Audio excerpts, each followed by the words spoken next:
In the opening scene of the movie, the Osage tribe is burying a peace pipe and grieving the arrival of white settlers and the potential displacement of their descendants. Shortly after, an oil deposit discovery makes the Osage extremely wealthy, attracting outsiders eager to share in their fortune. Ernest Burkhart returns to Oklahoma after World War I to visit his wealthy uncle William King Hale, who created his wealth through businesses and his position as a reserve deputy sheriff. He is regarded by the Osage people as the king of the Osage, and as a well-liked white man. Hale gives his nephew a place to stay next to Byron, Ernest's brother, and gives him a book to read about Osage history. In a flashback, the film shows a few of the Osage people murdered without investigation. Ages 23, John Whitehair, 29, Bill Stepson, and 41, Anna Sanford, all killed without investigation. Young Osage are murdered, making it look like suicide. The criminals work for Hale, who wants to take control of the Osage wealth. The discovery of oil in their land has made the Osage Nation extremely wealthy. Although they receive the oil money as Native Americans, they are obligated to have a guardian to manage their finances. Mollie Kyle meets with her guardian, Mr. Beatty, to ask for money to pay for a medical operation and other medical bills to treat diabetes. Although it's her money, he asks for details before approving her request. The Osage guardians were white businessmen. They restricted the Osage access to funds and were often married to the Osage to legally steal their land and oil profits. Ernest, working as a taxi driver, meets Mollie, takes her to church to pray for her sick mother. Over supper, Hale talks to him about Mollie, asks him to get close to the Osage to get his share of the oil profits. If he marries Mollie, he can inherit the wealth when her family dies. Hale calls it an investment. Ernest tries to get closer to Mollie on their rides and starts reading about Osage history. At night, he joins other men to rob money from the Osage to use it for gambling. Mollie offers him a new hat, asks him to stay for dinner. Her mom, Lizzie, looks weak from diabetes. The next day, Mollie is out with her sisters, Anna Brown, Rita, Minnie, and her husband Bill. Rita doesn't look well, but they all notice Ernest's interest in Mollie. That night, they start kissing, and Ernest tells his uncle that he wants to marry her. The day finally comes. Ernest and Mollie are getting married. Hale makes a speech. Everyone is celebrating, and Hale notices Minnie, Mollie's sister, is sad. He asks her if everything is all right, and if she's taking her medicine, but she later dies from the wasting disease that some Osage have. Hale tells Ernest that Bill neglected his wife Minnie to inherit her wealth. Mollie, her sisters, and her sick mother Lizzie will all lose their riches to him. He reminds Ernest that he has to put in the effort to get Mollie's family land and wealth. Lizzie tells Mollie at the funeral that she saw an owl fly into the room, which is known to be a death omen. Charlie Whitehorn is murdered at night and discovered dead in an oil puddle. After leaving with Byron, Anna was also discovered dead the next morning. When Mollie arrives at the crime scene, she recognizes the body and is overcome with grief. The Osage Council is assembled to discuss the killings of Charlie and Anna. They raised a cash to help with the investigation, and Mollie hires her own private investigator. The council says the white man is murdering their people to control their wealth. The council nominates Mr. McBride to travel to Washington, D.C. to meet with the Indian Affairs Commission to ask for private investigators to look into the murders. The local physician who works with Hale opens Anna's body to look for the bullet. Mollie is experiencing worsening symptoms of the wasting disease. The white doctors, the Shawn brothers,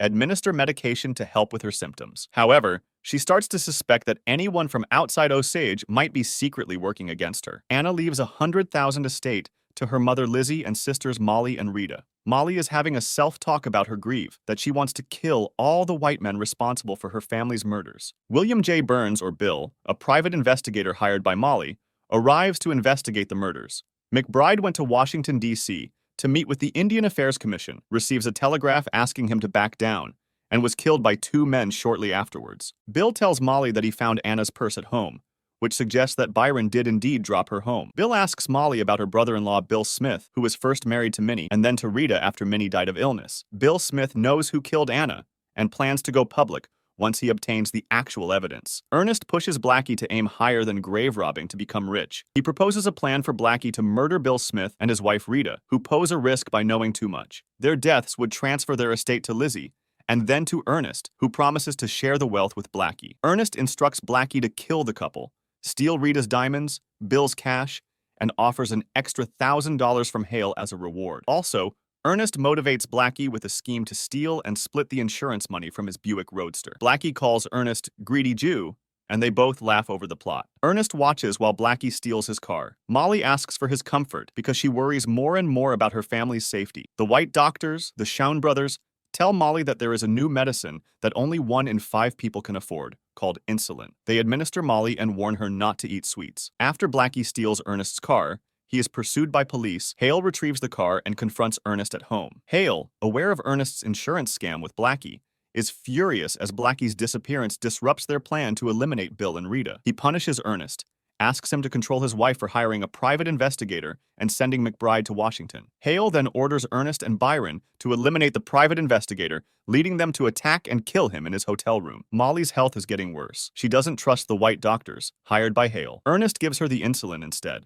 He's mad at Mollie for refusing to take the medication, for not appreciating his uncle's support, and for suspecting that someone is trying to hurt her. Ernest starts to inject a toxin into her insulin to treat her diabetes. As Lizzie's life fades, Mollie and Rita stay by her side, with Lizzie envisioning Elder Osage guiding her to the afterlife. Lizzie's death results in the transfer of her oil wealth to Mollie and her children. At a family dinner, Ernest reveals Mollie's pregnancy, leading Hale to suspect it's a plot to secure Ernest's wealth. Concerned about potential claims from Mollie's first husband, Henry, Ernest hires John to befriend and then murder Henry, resulting in a poorly executed assassination by a shot in the back of the head, obviously murder not suicide, which frustrates Hale. Ernest then asks John to meet A.C. Kirby, who is an explosives expert, to take care of Rita and Bill. Their house explodes, waking Ernest and Mollie. Ernest finds Rita dead and Bill severely injured, begging to be killed. Mollie wails in grief. Hale arrives from his trip. He wanted an alibi for the explosion. Mollie, with the last of her strength, asks her guardian for money to go to Washington. Accompanied by Osage leaders,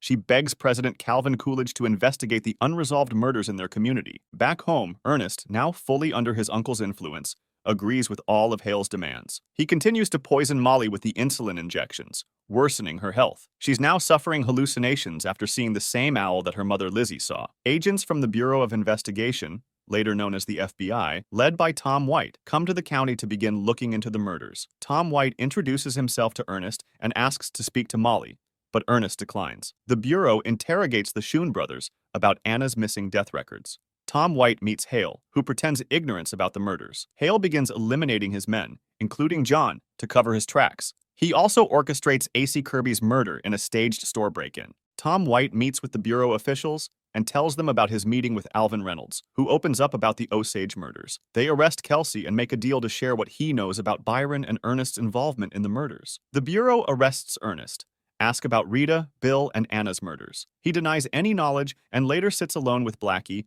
who tells him that he told everything to the Bureau. Almost dead, the Bureau takes Mollie to the hospital for medical help. The Bureau hides Ernest for his protection from Hale, which turns himself in to appear innocent. Everything starts to fall into place when Blackie confesses that Hale and Ernest are behind the Rita and Bill Smith murders, and that later, Hale also asked him to kill his nephew, Ernest. It's court day. Ernest walks into the witness stand, and Hale's attorney, Mr. Hamilton, demands that he speak to Ernest in private before he can testify, causing a huge unrest in the courtroom, which forces the judge to reschedule the hearing. Ernest meets with Hamilton and the family, who threatens Ernest and asks him to cover up his uncle's role in the murders. Hamilton asks him to lie, to say he was beaten and tortured by the Bureau to give false testimony. Kelsey, on the witness stand, confesses that he and Byron got Anna drunk, took her to the canyon, and Byron held her up while Kelsey shot her dead. White informs Ernest that his infant daughter Anna died. Devastated, Ernest tells Hale that he will testify, as the Bureau made a deal with him. Hale threatens him, but Ernest is determined this time to set things right. Ernest takes the stand and testifies to Hale's role in Henry's murder, in Rita and Bill's house explosion, and his plan to kill Mollie's family one by one, which would transfer the oil wealth to Ernest and then to his uncle. Ernest says he loves his wife, and she later meets him in private. She asks him about the toxin he gave her.